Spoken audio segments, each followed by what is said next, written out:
প্রথমে আগে ফেসবুক পেজটা ওপেন করে নেবে।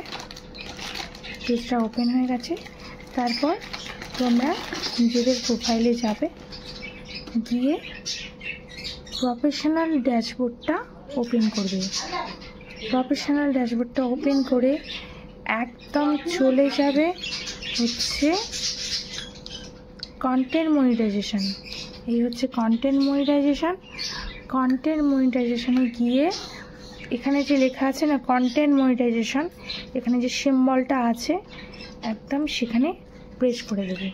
প্রেস করার পরে দেখো ক্রিয়েট অরিজিনাল কন্টেন্ট, তারপরে রয়েছে পে আউট। পে আউট সেটআপের এখানেই লেখা আছে যে আমি যেরকম $25 ওটা সেট আপ করেছি, এখানে লেখা আছে একদম $25 টু গেট পেড। আশা করি তোমরা বুঝতে পেরে গেছো যে যাদের কাছে এখনও ক্লিয়ার ছিল না ব্যাপারটা, অনেকে বুঝতে পারতে না, তোমাদের হেল্প করতে পেরেছি নিশ্চয়ই।